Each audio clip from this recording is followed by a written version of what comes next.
Earlier, I spoke to one of the SDLP's foil MLAs, Colum Eastwood, and I suggested to him the report makes for pretty awful reading.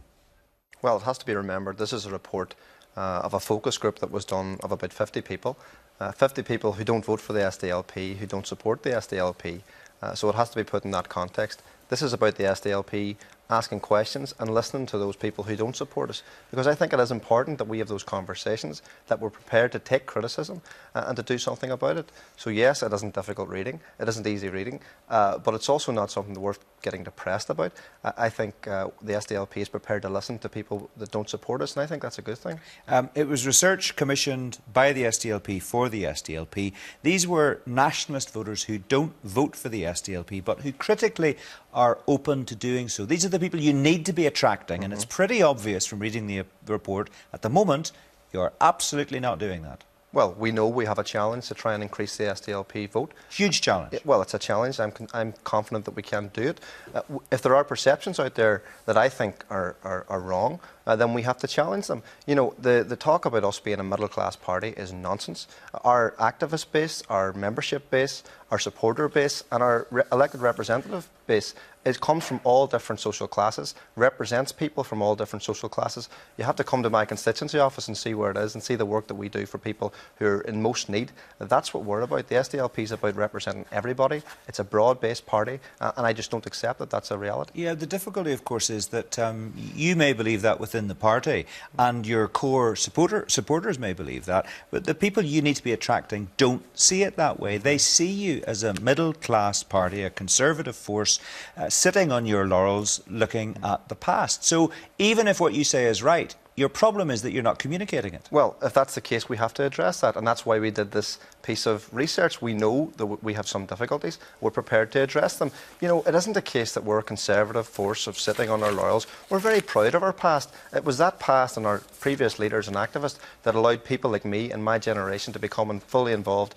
in the democratic life of Northern Ireland. I think we should be very proud of that, but we are not resting on our laurels. I'm 30 years old. Our minister's in his 30s. There's young activists coming through, going to be young councillors next May, and I'm very proud of all those people who are working very, very hard to change the image of the SDLP and to take us for the next 40 years. OK, well, you say you've got young activists who want to participate and want to get involved in frontline politics. Let's look at the departure of Conor McDevitt in South Belfast recently when he left your Assembly team. There was a perfect opportunity for your party to replace him with a young woman, Claire Hanna, an experienced SDLP councillor, known in the constituency, 31 years old. And what did you do? You chose a middle-aged man, 51-year-old Fergal McKinney. Well, we're a Democratic Party, and a Democratic Party in South Belfast chose Fergal. Fergal's a tremendous asset to the SDLP, and I'm sure will be going forward, as is Claire. And, you know, I would be very hopeful and very confident that Claire will be in the Assembly team before very long. Yeah, but the point is that you say you're not a middle-class, older party sitting on your laurels looking to the past. When you're given an opportunity to demonstrate that,